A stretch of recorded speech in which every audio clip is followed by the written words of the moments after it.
On page 36 of Durable Inequality, Tilly makes a pretty big statement that summarizes a lot of what he's been talking about up to that point, and also, I think, foreshadows where he's going with much of the book.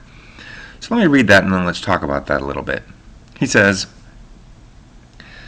"My counterfactuals concerning organizational problem solving and collective acquisition of stakes in organizational arrangements." All right, so counterfactuals. I would love to see a discussion on the wiki that's going to be associated with this week's readings, where you guys discuss the meaning of counterfactuals for Tilly.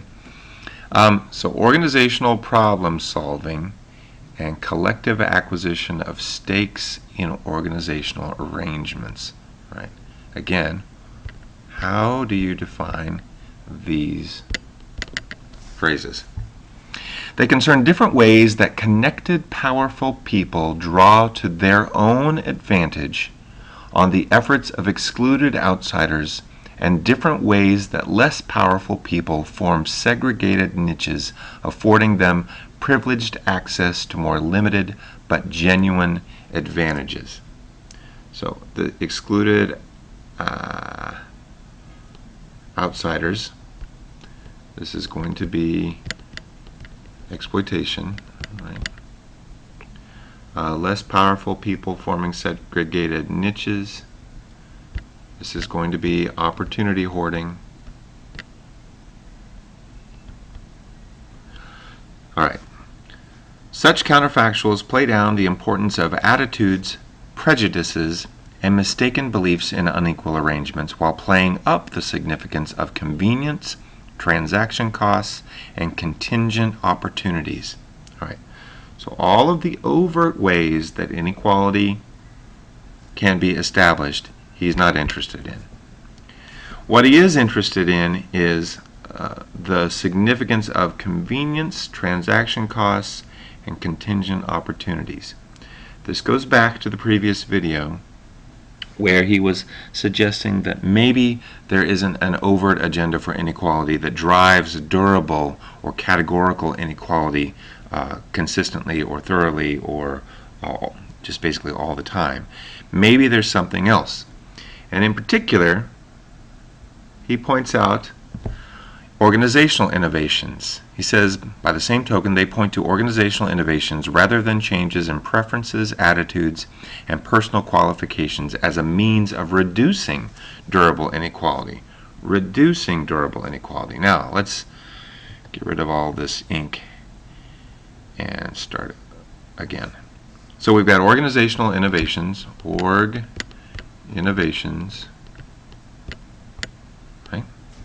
And we've got a downplay of individual level or sort of individual focused inequality, and an emphasis on how would you put it, opportunity and contingency. All right?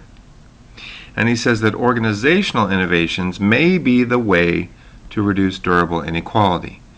So the emphasis is on organizational innovations to reduce inequality, which suggests that it is organizational factors that are producing inequality in the first place. So what are some organizational innovations in education systems that could reduce inequality? Well, let me give you some examples of what's already been tried. Policy. It is very difficult to find policies in education that overtly promote inequality. It is very easy to find examples of policies worldwide related to education systems that promote equality, that promote shared resources, that promote parity in levels of access and opportunity to learn. You can find all sorts of policy that promotes equality. Very hard to find it promoting otherwise. Now, we know that that clearly doesn't work. Well, let me rephrase that. We know that policy clearly doesn't work completely. However, it has made some significant changes. For one, it can change the way that the organization of education is structured. So how is education, formal education, actually structured? All right. One way to look at that is segregation.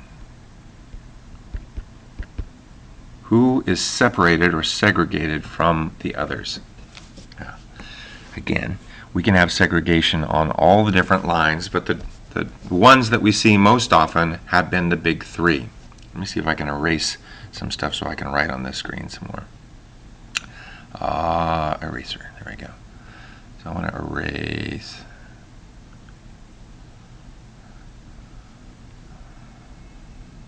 Come on. All right. So we've got. This is tedious. Holy smoke. All right. We've got the idea that.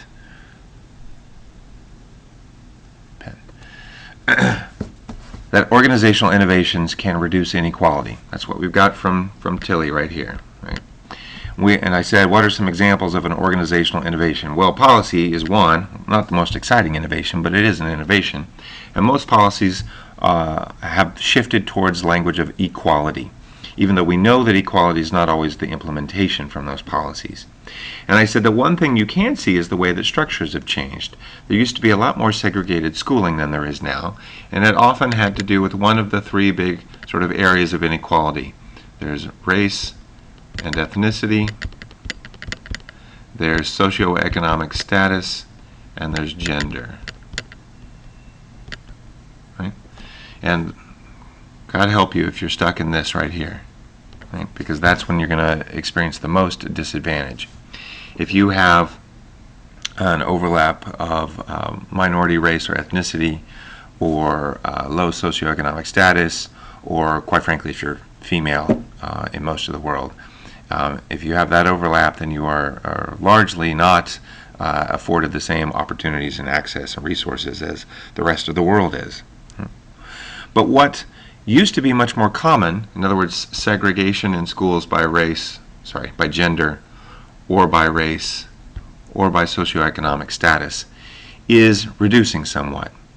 Gender seems to be the one that is reducing the most, although there are places around the world where single-sex schooling is still very strongly supported, both culturally and structurally, in the education system. So it's not eliminated, but I'm just saying that there are more instances of gender segregation going away than there are of economic segregation or racial and ethnic segregation. So what are some other organizational innovations? Well, the question I guess we have to ask is, what is the basic framework of formal education? So there are innovations worldwide that will create formal school systems that are responsive to local or indigenous culture, expectations, ways of knowing, that sort of thing.